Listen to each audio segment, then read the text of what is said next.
ఇప్పటివరకు పేపర్లు వేస్తున్న అక్క చెల్లెళ్ళు ప్రమీల, పవిత్ర వారితో మనం మాట్లాడాము. వాళ్ళ ఫాదర్తో కూడా ఒకసారి మాట్లాడదాం. ఆయన పేపర్లు వేయడానికి వెళ్ళారు, ప్రస్తుతం ఇప్పుడే ఇక్కడికి వచ్చారు. రామదాస్ గారు, వారితో మాట్లాడదాం. నమస్కారం రామదాస్ గారు, ఎలా ఉన్నారు సార్? అవునండి మేడం. మీ పేపర్ తోనే తెల్లవారుతుంది చాలా మందికి. అవును మేడం. సో అసలు ఎప్పటి నుంచి వేస్తున్నారు మీరు పేపర్? నేను 22 ఇయర్స్ రన్నింగ్. అబ్బో, 22 ఇయర్స్. 22 ఇయర్స్ అవుతుందా? మీరు చిన్న ఏజ్ నుంచి స్టార్ట్ చేశారు పేపర్స్? పెళ్లిగిళ్ళి ఏమి కాలే. ఎందుకు పేపర్లు వేయడం వృత్తిగా ఎంచుకున్నారు? ఇక ఎందుకు అంటే ఇక మనము హైదరాబాద్ కొత్తలు వచ్చాం, పని వల్ల ఇక డ్యూటీ వల్ల మనకు రాబడి తక్కువ రావడం వల్ల ఇక ఈ సైకిల్ మీదే 16 ఏళ్ళు పేపర్ వేసాను. అంటే ఇంతకు ముందు మనకి ఏంటంటే పేపర్స్ అంటే చాలా వాల్యూ ఉండేది. ఇప్పుడు అంటే లేదు మేడం, లేదు. ఇప్పుడు అంతా 10%, 90% పోయింది. 90% పోయింది. ఫోన్లు, టీవీలు బాగా అయిపోయాయి కదా, బాగా అయిపోయాయి కదా మేడం. ఫోన్ ఉంటే చాలు ఇంకా అంత ప్రపంచం తెలిసిపోతుంది. బట్ ఎంత కొన్ని సంవత్సరాల ముందు అయితే పేపర్ లేకపోతే రోజు గడవదు, పేపర్ చదవాల్సిందే అన్నట్టుగా. మమ్మల్ని ఒక 10 నిమిషాలు లేట్ అయినా కూడా మమ్మల్ని తిట్టేవారు. ఇప్పుడు 10 రోజులు లేకపోయినా కూడా ఎవరు అడగటం లేదు. ఓ మై గాడ్, ఆ ప్రాబ్లం అయిపోయింది. ఏమని తిట్టేవాళ్ళు? ఏం బాబు లేట్ అయిపోతుంది, మేము ఎప్పుడు వెళ్ళాలా, ఇంత లేట్ వేస్తే ఎలాగనేవారు. ఇప్పుడు మీరు ఏ టైం కి వేసేవాళ్ళు? అంటే ఇప్పుడు 7:30, 7:10కి వేసినా కూడా మమ్మల్ని ఇబ్బంది పెట్టేవారు. చీకట్లో 4 గంటలకు వేసినా తీసుకునేవారు. ఇప్పుడు అడగటం లే. ఎవరు రిటైర్మెంట్ అయిన వాళ్ళు, పెద్దవాళ్ళు మాత్రం అడుగుతున్నారు. ఇప్పుడు మన జనరేషన్ వాళ్ళు ఎవరు అడగటం, వాళ్ళే పేపర్ చదువు, వాళ్ళే పేపర్ ఫోన్, వాళ్ళకున్న అలవాటు అది. సో మీరు స్టార్ట్ 22 ఏళ్ళు అవుతుంది. సో మీరు వేస్తున్నారు కదా, ఎందుకు మీరు ఆపేసి మీ అమ్మాయిలు వేయడం ఎందుకు స్టార్ట్ చేశారు? ఆపేసి అంటే ఇక ప్రతిదీ వీళ్ళు డబ్బులు బాగా అడుగుతున్నారు కదా. బాయ్స్లు కూడా ఎవరు పని చేయటం లేదు. ఓకే, ఇక బాయ్స్లు పని చేయటం లేదు. 1000 రూపాయలు 1200. మేము వేసే రోజుల్లో 200కి చేసాం. ఇప్పుడు 1200, 200, 250లో 2001 వరకు. ఇప్పుడు 1200 అడుగుతున్నారు, మేము రాము అంటున్నారు. అలా కూడా 1 month లో కూడా 5 రోజులు డుమ్మనే కొడుతుంటారు వాళ్ళు. అప్పుడు చాలా ఇబ్బంది. ఇప్పుడు వచ్చేది కూడా ఇండియన్ టూ బాగా తగ్గింది. 150 పైసా వస్తున్నా కూడా కానీ ఇప్పుడు అన్ని సైకిళ్ళు కూడా కనుమరుగైపోయి బళ్ళు పెట్టుకున్నాం. ఇప్పుడు పెట్రోల్ సమస్య ఎక్కువైపోయి తొందర అవుతుందనే తపన తప్పితే పేమెంట్ పెట్రోలే 1 లీటర్ అవుతుంది. మీరు సైకిల్ మీద వెళ్ళే వాళ్ళ? 16 ఏళ్ళు చేశాను సైకిల్ మీద. వీళ్ళ కోసమే ఈ మధ్య కాలం ఇలా నేర్పించిన తర్వాతనే ఒక లోన్లో ఆ బండి వీళ్ళ కోసమే కొన్నాను, నా కోసం కాదు, అది వీళ్ళ కోసమే కొన్నాను. అదే వీళ్ళు కూడా స్టడీస్ అది ఎందుకంటే చదువుతున్నారు. ఇప్పుడు వీళ్ళను ఏ సైకిల్ మీద తిప్పలేము, తిరగలేము. వీళ్ళ కోసమే బండి లోన్లో, మొన్న అది కూడా 3 months 4 months అవుతుంది. అదే చెప్పారు, లోన్ తీసుకున్నారు. లోన్ తీసుకున్నాం, లోన్లోనే. మరి ఇట్లా మీరు అమ్మాయిలు పంపుతున్నారు, ఎవరు మిమ్మల్ని ఎగతాళి చేయరా? ఇక అమ్మాయిలు పంపుతున్నామంటే పేమెంట్ అయితే మమ్మల్ని ఎగతాళి చేసేవాడు డబ్బులు ఇవ్వలేడు. రెంట్ ఇల్లు, ఆ డబల్ బెడ్రూమ్ లో మన కమలానగర్ లో ప్రభుత్వం కడుతుంది. ఉన్న ఇల్లు కూడా కూలగొట్టేసి రెంట్కి పోయాం. బాగా డబ్బు ఇబ్బంది కూడా ఉంది కదా మేడం. ఎంత మిగులుతుందంటే మీకు పేపర్స్ వేస్తే? ఒక 10,000 దాకా అలా వస్తాయి. ఇక రోజు 120, 110 రూపీస్ పెట్రోల్ ఎక్కువ. ఇంకా 3,000 దాకా 3,000 చేంజ్ కూడా వెళ్ళిపోతుంటది. ఎంతండి 1 month కి పేపర్ వేస్తే? ఇప్పుడు అంటే ఇది ఇండియన్ మనది కాదు, వర్క్ చేసే వాళ్ళకైతే 1,012 రూపీస్ 1,200 ఇవ్వాల్సి వస్తుంది. ఓకే, వర్క్ చేసే వాళ్ళకి. మామూలుగా అసలు ఒక కస్టమర్, క్లయింట్ మీకు ఎంత ఇస్తారు నెల రోజులు పేపర్ వేస్తే? నెల రోజులు పేపర్ వేస్తే అంటే మేడం ఇప్పుడు 240 రూపీస్ బిల్ అవుతుంది, 200 రూపీస్ బిల్ అవుతుంది, 30 రూపీస్ ఛార్జ్ తీసుకుంటాను. అది కూడా చాలా మంది ఇవ్వట్లేదు మేడం ఇప్పుడు అప్పులాగా. అది కూడా ఇప్పుడు దాని అవసరం కూడా ఎక్కువ లేదు. ఫోన్లు ఇవన్నీ స్మార్ట్ ఫోన్లు బాగా ఎప్పుడప్పుడు బ్రేక్ న్యూస్ వస్తుంది. ఇది బాగా ఎఫెక్ట్, బాగా ఇబ్బంది అవుతుంది. మీరు పేపర్ వేయటం ఇదేనా, వేరే వృత్తి ఏమన్నా ఉందా? నేను ఫిలిం నగర్ రేషన్ షాప్ లో, అది కూడా 21 ఇయర్స్ స్టార్టింగ్ నుంచి. ఇది అది రెండు సేమ్ టైం. అది కూడా 22 ఇయర్స్. టైమింగ్ ఏంటి? అది 8:30 కల్లా నేను మళ్ళీ ఫిల్మ్ నగర్ వెళ్ళిపోవాలి. ఇలా ఇక్కడ కాలేజ్ దగ్గర దించేసి, స్కూల్ దగ్గర దించేసి అక్కడికి వెళ్ళి మళ్ళీ 12:30కి వచ్చి మళ్ళీ ఇలా దగ్గర తెచ్చుకోవాలి. అమ్మాయిలు కదా, మనం వదలలేము వాళ్ళను, మనతో పాటు వస్తున్నారు కాబట్టి.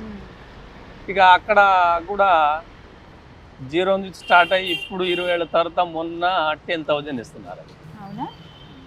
అది బాగా రెంట్ 7,000. ఇలా ఉండి కూడా మీరు పిల్లల్ని చక్కగా చదివించాలి. ఏంటంటే వాళ్ళు అవ్వాలి, మనం అవ్వలేకపోయాం. అమ్మాయిలోని చాలా మంది చెప్తా ఉంటారు, వాళ్ళ మాటలు మనం అవన్నీ వినొద్దు, వాళ్ళు అవ్వాలి అనే చదివిస్తున్నాం వాళ్ళు. అందుకే చిన్నప్పుడు నా 1000 రూపాయలు 500 జీతం ఉన్నా కూడా ఇలా ప్రైవేట్ స్కూలే పెట్టా. ప్రైవేట్ స్కూలే పెట్టి ఎలా మరి ఇబ్బంది కలగలేదు ఆర్థికంగా? చాలా ఇబ్బంది వచ్చింది. ఎలా ఫేస్ చేశారు అది? ఇక అలాగనే ఇక ఖర్చులు 20 తారీఖు దాటితే నాకు డబ్బు ప్రాబ్లం అవుతానే ఉంటుంది.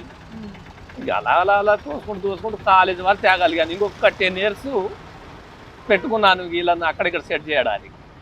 ఇక ఇబ్బందులు ఇక పెద్ద విశేషాలు ఏమి కాదు, ఇక వస్తూనే ఉన్నాయి. అవి వస్తూనే ఉన్నాయి.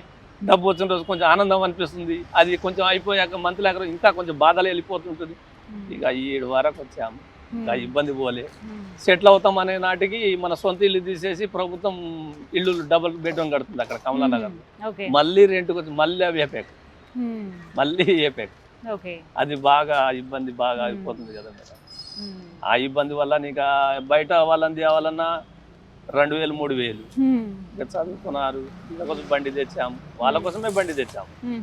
సో ఎంతో కొంత వాళ్ళు ఒక రకంగా చెప్పాలంటే మీకు చేదోడు వాదోడుగా అయితే ఉన్నారు పిల్లలు. అవును మేడం, చాలా అన్నిటి కూడా. ఇప్పుడు నేను ఎక్కడ డ్యూటీలో ఉన్నా కూడా ఇప్పుడు వీళ్ళిద్దరు బండి వస్తున్నందువల్ల వాళ్ళు ఇంట్లో ఏ సామాన్ కావాలన్నా ఏది ఉన్నా వాళ్ళ మమ్మీకి వాళ్ళు కూడా వాళ్ళు ఇక కొంచెం కంగారు నుంచి నేను తగ్గాను.